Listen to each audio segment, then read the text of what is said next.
चित्रकार गोपाल दास वैष्णव भीलवाड़ा ही नहीं पूरे देश में अपनी चित्र शैली के लिए जाने जाते हैं। गोपाल दास वैष्णव ने बचपन में अपने मामा जगदीश चंद्र वैष्णव से इस कला को सीखा।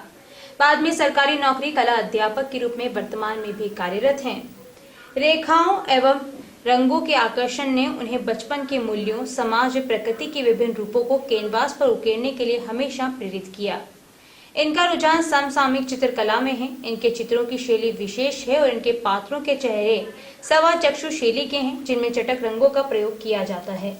इन्होंने कई प्रदर्शनियां भी लगाई, जो जयपुर, दिल्ली, बड़ौदा, अहमदाबाद आदि शहरों में लोगों ने काफी पसंद की है।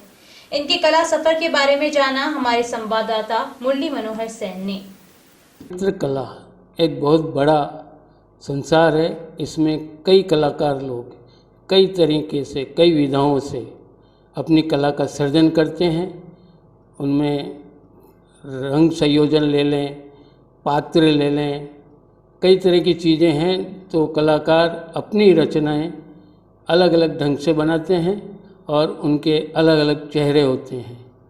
हमारे साथ हैं भीलवाड़ा के जाने माने कलाकार गोपाल जी वैष्णव, जिन्होंने अब तक सैकड़ों चित्र बना चुके हैं और इनकी एक विशेष शैली है जिसे कहते हैं सवा चक्षु चेहरा।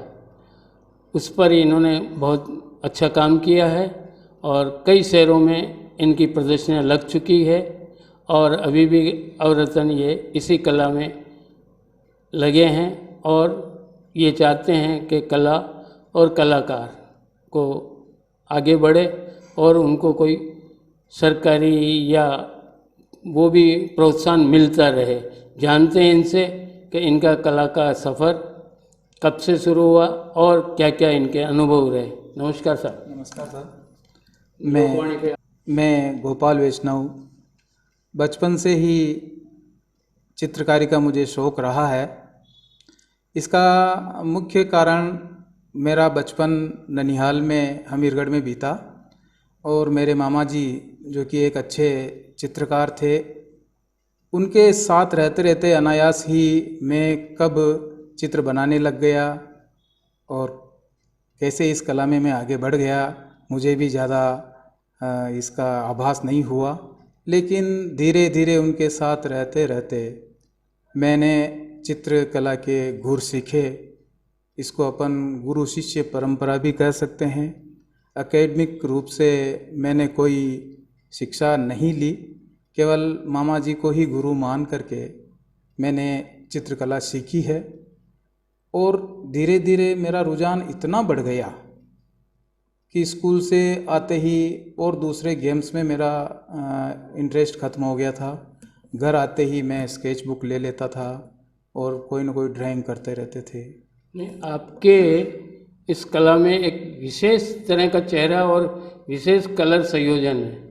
ये कैसे आया आपके दिमाग में और कैसे इसको आपने डेवलप किया? देखिए, शुरू से ही जो मामा जी पेंटिंग करते थे वो एक व्यावसायिक रूप से काम किया करते थे, लेकिन मेरे मन में कुछ नया करने का एक जुनून था। लेकिन कुछ बड़ों का कहते हैं आदर या उनका मन में कुछ भी अपन नई चीज़ करेंगे तो ये क्या कहेंगे, तो मैं रात को बैठ कर के घर में अपने बेडरूम में ड्राइंग करता था और एक अलग विभिन्न शैलियाँ देखता रहता था। पहले धर्मयुग, साप्ताहिक हिंदुस्तान, इस तरह के मामा जी ने बहुत सारे कलेक्शन कर रखे थे जो मैं उनको देखता था। आपकी कई शहरों में प्रदर्शनियाँ लगी है और कैसा उनका अनुभव रहा और कहाँ कहाँ आपकी प्रदर्शनियाँ लगी? अनुभव की बात करूँ तो वैसे मैं हमीरगढ़ से भीलवाड़ा तक ही पहले आना जाना या जो भी काम होता था यहाँ देखता था। बाहर जाने का मुझे बहुत कम अवसर मिला। 2008-9 में मैं भीलवाड़ा शिफ्ट हुआ और यहाँ के कलाकार साथियों के साथ मुलाकात हुई। हमारा विचारों का आदान प्रदान हुआ और हम लोगों ने मिलकर के बाहर एग्जीबिशंस वगैरह करने की सोची। तो इस तरह शुरुआत हमने ग्रुप एग्जीबिशन से की और एक ग्रुप भी हमारा बना, आकृति कला संस्थान। तो ये कला में कलाकार की अगर खाली कला में ही वो आगे जाए तो क्या उसका जीवन निर्वाह और उसके परिवार का पोषण हो सकता है? इसके बारे में क्या कहेंगे? और क्या आपको चाहिए कि कलाकारों के लिए सरकार कुछ क्या करे?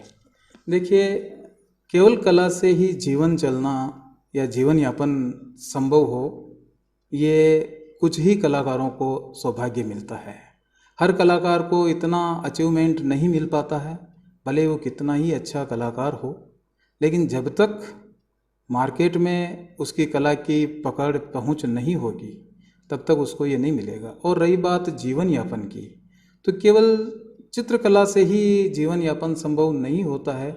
एक कलाकार के साथ यही विडंबना है कि उसको अपने जीवन यापन के लिए, रोज़मर्रा के खर्चे के लिए कुछ ना कुछ ऐसा करना पड़ता है कि उसका जीवन भी चले, परिवार का पालन पोषण भी हो। तो सरकार से आप क्या किस प्रकार की मांग करते हैं? किस प्रकार से सरकार कलाकारों को सहायता करे या प्रोत्साहन मिले, उसके लिए कोई सुझाव हैं तो बताइए। देखिए सर, कलाकारों को वैसे तो उनका एक अपना आत्मसम्मान होता है, और चाहे चित्रकला ही नहीं, चाहे कोई सी भी कला हो, कोई भी कलाकार ये नहीं कहेगा कि मुझे ये दीजिए। उसका एक अपना आत्मसम्मान होता है, वो अपने ज़रूरत के सामान कुछ भी करके जुटा लेता है और कला में आगे बढ़ता है।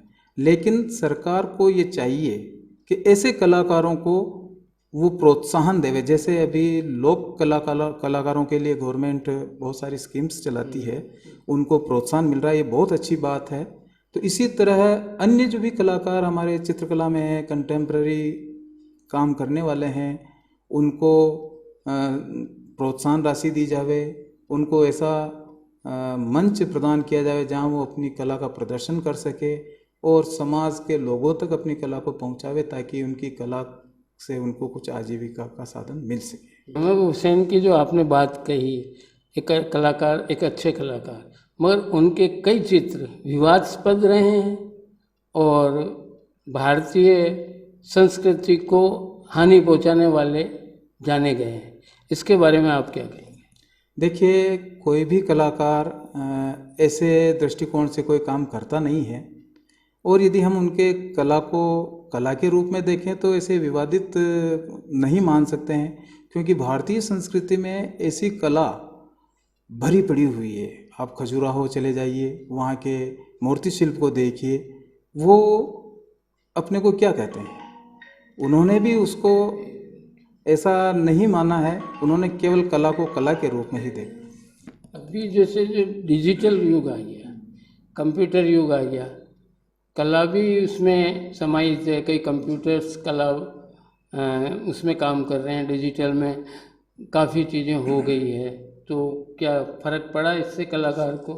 हाँ, देखिए, कलाकारों को डिजिटल युग से बहुत कह सकते हैं कि थोड़ा उनके काम पर ब्रेक लगा है, क्योंकि डिजिटल कला सस्ती भी होती है और तुरंत अवेलेबल हो जाती है, और लोग सस्ती चीज़ को ज़्यादा पसंद करते हैं और उस पर खर्च कर सकते हैं।